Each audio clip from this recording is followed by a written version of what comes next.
Here. Do you want me to take you in for peeping? Hello, Tim. On your way home? Oh, finally. Oh, my feet ain't half numb. Something the matter in there?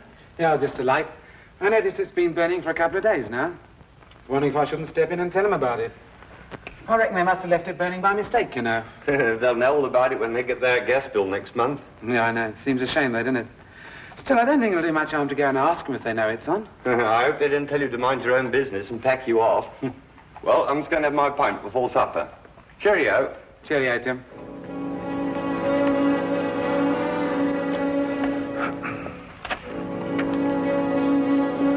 Afternoon, sir.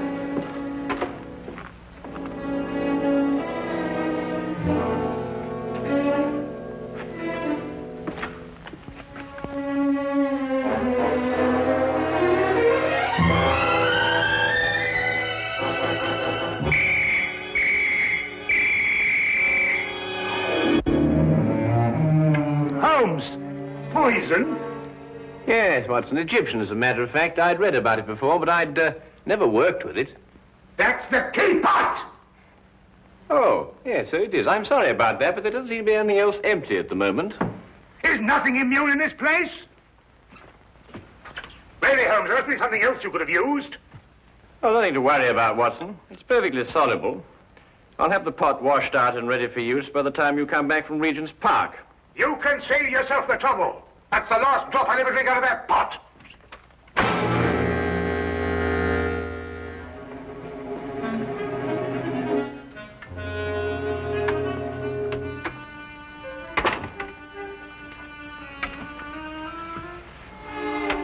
I say, Holmes, how in thunder did you know I was going to Regent's Park? Well, a simple deduction, my dear fellow. Take a look at your clothes. Oh, what's the matter with them? I might easily be going to the club in these.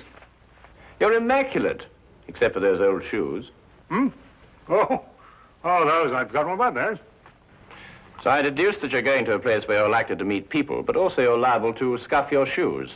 The gravel paths of a public park seem to fit that perfectly. But why Regent's particularly? We're lunching at 12:30, and since it's now nearly 11, I assume that your choice of parks is limited to the most convenient one, that being Regent's, of course. Simple deduction, really. I wonder who that can be this time of the morning. Would you care to deduce it, Watson? No, I think it'd be simpler if I just open the door. Would you be Mr. Sherlock Holmes? No, but won't you come in? It's Mr. Holmes I got to be finding. I am Sherlock Holmes, madam. Won't you be seated?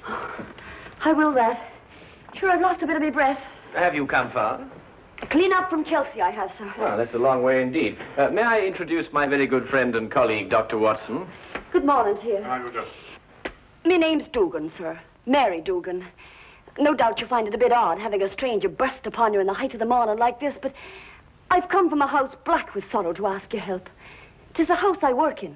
Is there some difficulty in the house? Difficulty? Aye, and more. There's murder. Ah, murder, is it? Now, this is most interesting. Won't you go on, Mrs. Dugan? 'Tis the master of the place himself, Mr. Harringway, that's dead. Found by the bobby of our street. Filled with a dose of something with a great long name, the old man was. But surely if he was found by the police... The police? Sure, it's them that brings me here. For they've come and rode young Mr. Vernon off to jail for committing the crime. Mr. Vernon? Aye, a strapping lad who's soon to marry Mr. Harringway's stepdaughter, Janet. I gather that you're not in agreement with the police, Mrs. Dugan. Hush, well, that's the problem. That's what's been torturing me all through these black nights and making my life unbearable. For you see, Mr. Holmes, it was my testimony, and my testimony only, that's put Mr. Vernon in jail. It's because of what I told the police that he's sitting in this cell this very moment waiting for his time to go. And yet you believe that young Vernon is innocent? I'm certain the lad's innocent. Sure, I feel it in me bones. Yes, but I say, didn't you tell the police the truth? I told them the truth, sir, but somehow unbeknownst to me, I must have lied. Perhaps you'd better start your story from the beginning, Mrs. Dugan. Aye. Well, it all happened last Friday afternoon. Late in the afternoon it was, for I was soon to be leaving the house, having the weekend off as I do. It would be about 5 o'clock when there was suddenly a great clatter upon the door.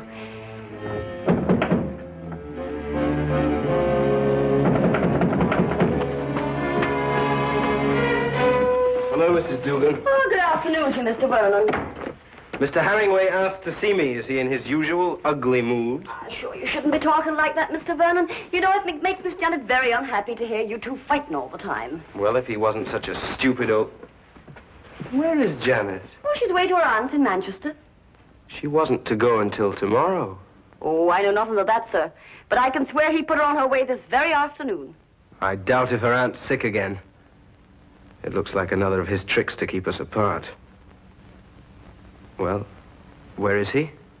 In his study. He's asked me to show you right in. Just a minute. My coat. I forgot something.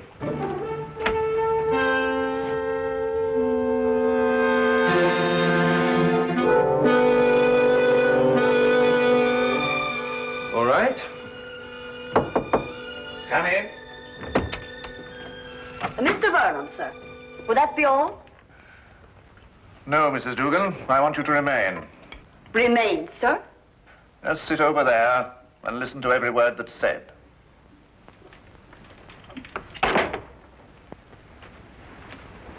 What is this? What have you got in your mind now? Young man, I have a very simple offer to make. And I want Mrs. Dugan here to be witness to it. Well, what kind of offer? I'll give you £1,000 to clear out of Janet's life. You must be out of your mind. On the contrary. Only a fool would refuse such beneficence. You disgust me. Your tastes don't interest me. I want only to rid you from Janet's life. Stay right here. I intend to finish. I happen to be in love with Janet. But I could hardly expect you to understand a thing like that. £1,000 is a lot of money. And for you, probably more than you'll ever have the rest of your life. Think of it. £1,000 just for clearing out. When I clear out, as you put it, I'm going to take Janet with me. I warn you, this is your only chance to gain anything. You must always win, mustn't you? Every little thing has to be your way. Even if it means destroying your daughter's happiness. I'm not interfering with her happiness. I only want to cleanse her life of a bit of trash. You may have had her under your fist all her life, but she'll break away now. No matter what you do, Janet's going to marry me. Mr. Herringway! Medicine. My medicine in the cupboard in the next room. I'll get it. Green bottle on shelf.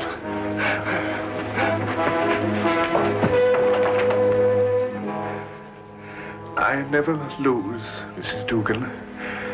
I never lose. Oh, hurry, Mr. Vernon, please, hurry. Coming.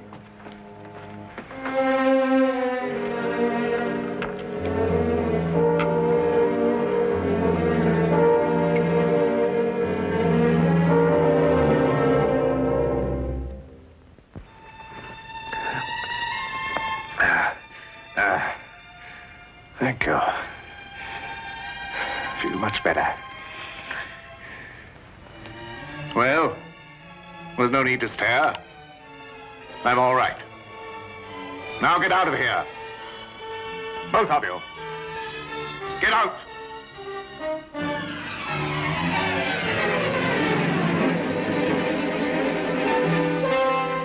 Get out.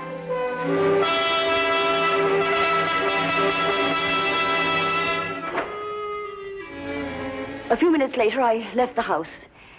And that's the last I ever saw of Mr. Herringway. Alive. I see. And what did you tell the police when they questioned you? Sure, I told them everything. Just as it happened. About the bottle Mr. Vernon took out of his coat pocket, the sudden quarrel, Mr. Herringway's attack of illness, and Mr. Vernon going to get the medicine. And this was sufficient to have young Vernon remanded on a charge of murder? Aye, for the police informed me that it was the medicine, the very medicine that I saw Mr. Vernon give Mr. Herringway, that killed the poor old man. They say that poison was put into the medicine. Yes, but look here, that certainly seems to point towards the young man. When he went to obtain the medicine, he apparently slipped in the lethal dose. It seems that way, sir. But in my heart, I can't bring myself to believe it of him. That Inspector Lestrade, though, he won't believe another thing else. Lestrade, eh? He's the policeman who seems to be in charge of it all. Indeed. Inspector Lestrade, you hear that, Watson? We must go round and see him. Well, if you think it'll help. Aye. And 1,000 blessings on the pair of you. I don't know what we can promise you, Mrs. Dugan. I shall have to have a word with Mr. Vernon before I can express an opinion on the case. However, we shall certainly go and see Inspector Lestrade at once. I know it looks dark and all, but I must keep up hope. Well, I must be off. I don't like leaving Miss Janet alone for so long. Naturally, Mrs. Dugan. Well, we'll certainly do our best. Thank you, sir.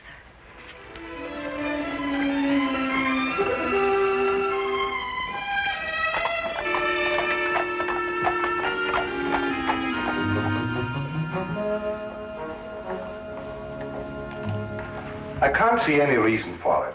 The man is guilty. Anything you want to know, I can tell you myself. Oh, come, Lestrade. I only want to ask the young man a few questions. It's time for my lunch. You needn't come. Now, look here, Holmes.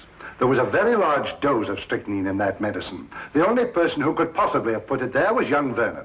Or Mrs. Dugan? No, she didn't have any reason to.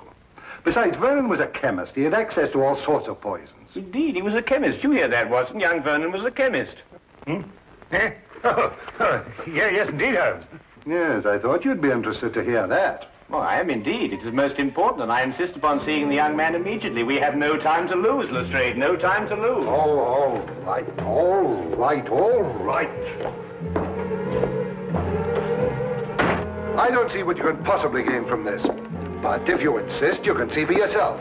His whole attitude merely supports the evidence. Well, here we are. Inspector Lestrade. Yes, sir.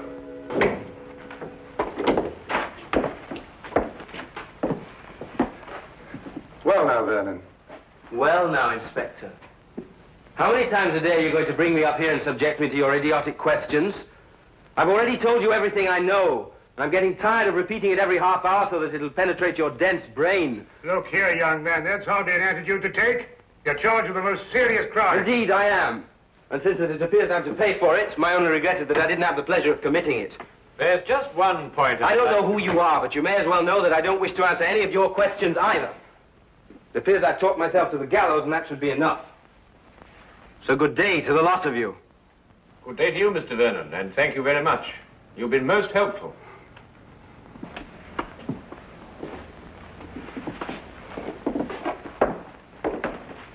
Pertinent young rogue.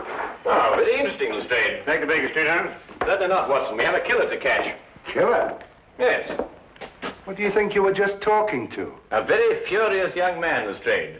But he's as innocent as Dr. Watson, me, and you. Or perhaps not quite as innocent as you.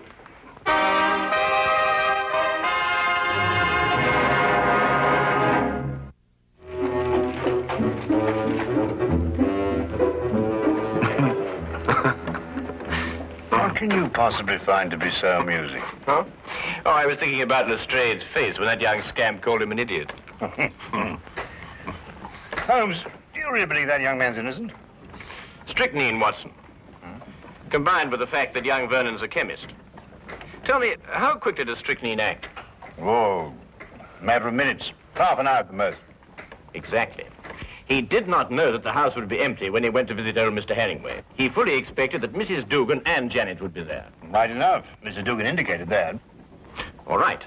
Now, would a man with a wide variety of poisons to choose from choose a quick-acting drug, which offered him no chance of an alibi? Or would he be more likely to choose something a little slower, which would allow him ample time to be miles away at the time of death? Yes, I follow your reasoning, Holmes, but surely you don't accept that as conclusive. Oh, I didn't, until I spoke to young Vernon. But, well, you didn't learn anything from him, did you? Ah, here's the mortuary. Shall we go and have a close look at the victim, Watson?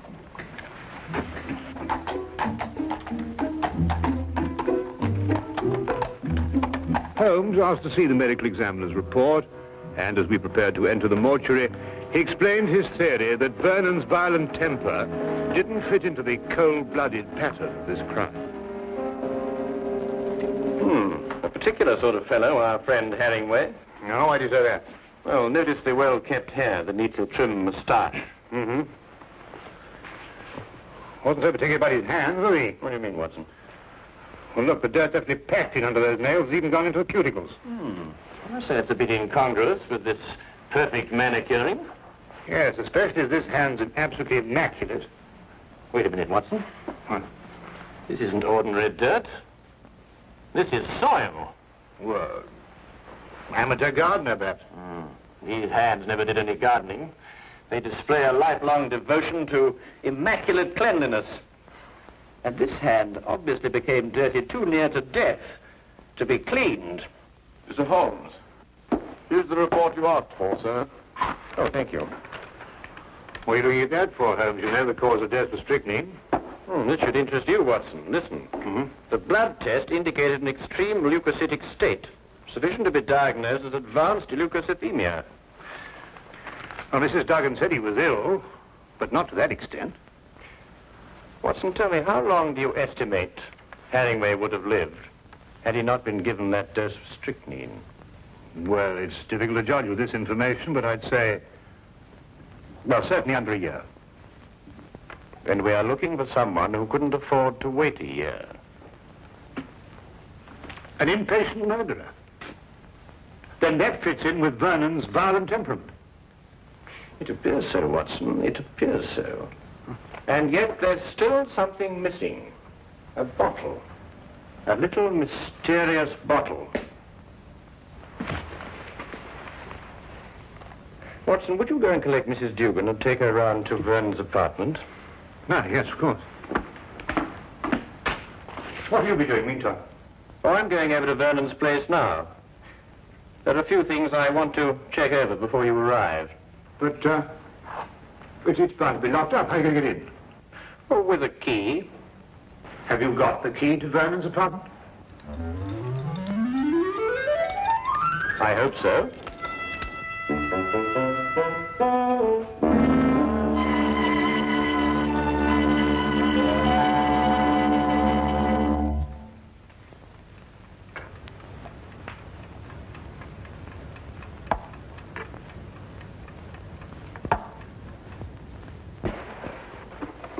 We came as quickly as we could. Thank you, Watson. Do you think it's proper bursting into a strange man's apartment like this? Well, it isn't proper in the least, Mrs. Dugan, but if we're going to help young Vernon, I'm afraid there's very little choice. What is it you want me to do? Do you believe, Mrs. Vernon, that you could identify the bottle that he took from his coat pocket on the day of the murder? Yes, I think I can. Good. Then would you mind examining these and take your choice, if any?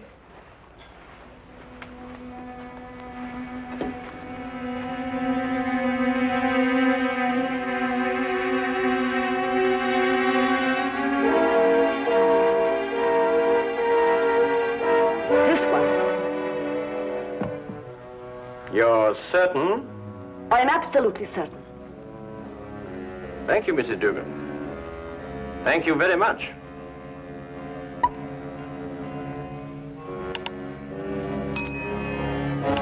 Holmes!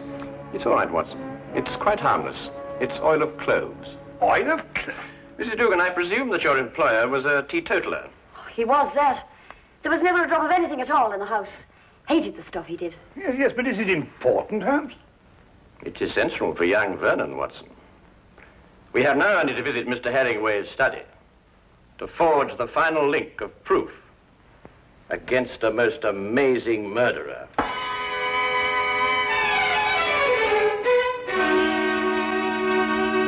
Really, Miss Herringway, I hope you realize that in this case I find myself in a particularly difficult position. But as a police officer, I have no alternative. I must follow the dictates of the law. But Tom didn't do it. He couldn't have done it. It just can't be. Precisely the opinion I expressed to you this morning, Lestrade. Holmes? Oh, Miss Janet, this is Mr. Sherlock Holmes, and this here gentleman's Dr. Watson, his friend. It is because of me that they're here. You see, I went to them begging for the help. Help? It was your fiancé's arrest that prompted Mrs. Dugan, I believe. I see. Sit down, please. Well, really, Holmes, why do you persist in this? I've always had the greatest respect for your ability, but in this case, well, you astound me. Oh, now, come along, Lestrade. Well, it's true. Vernon had access to poison. He was here when it was taken. And above all, look at the motive. Just look at the motive. Who else had such a motive? Who else? Inspector, you didn't know my stepfather. He was a tyrant who loved nothing, no one.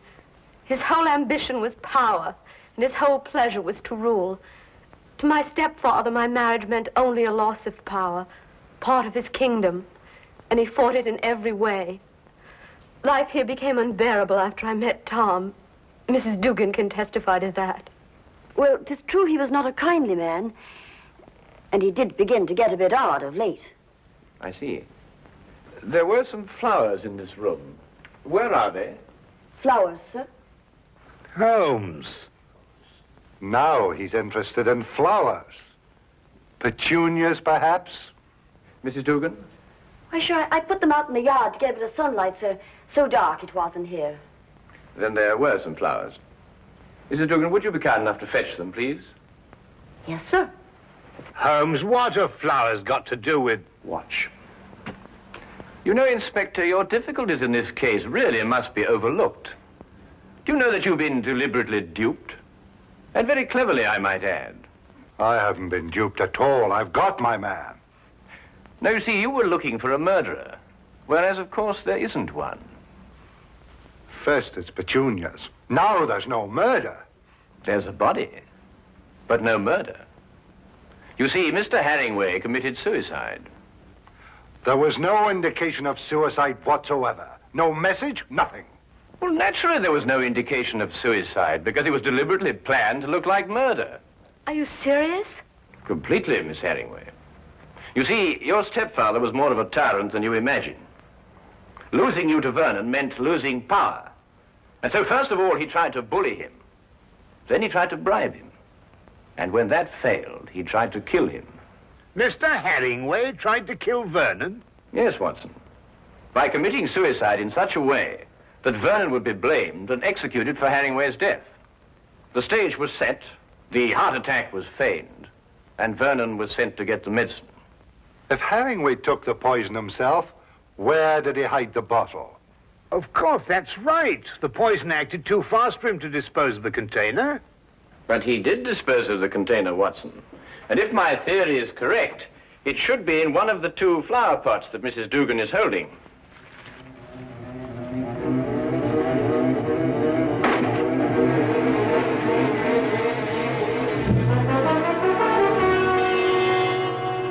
And a chemical analysis will reveal that it contains strychnine.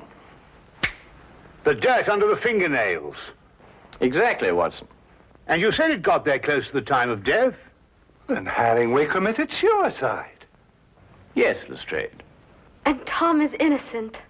Go! Simple. Completely. Holmes, you never did explain to me what the oil of clothes was for. Oh, you mean the mysterious little bottle that Vernon removed from his coat pocket? Yes, sir. Oh, it's really quite simple, you know.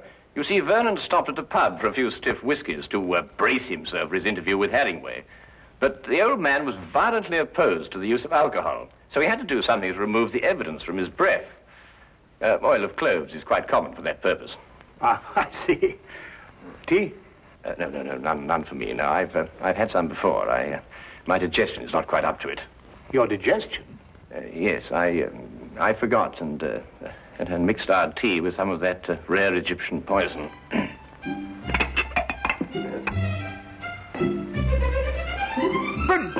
But confound it, man, the tea's ruined. Oh, fair enough, old man, but so's my poison.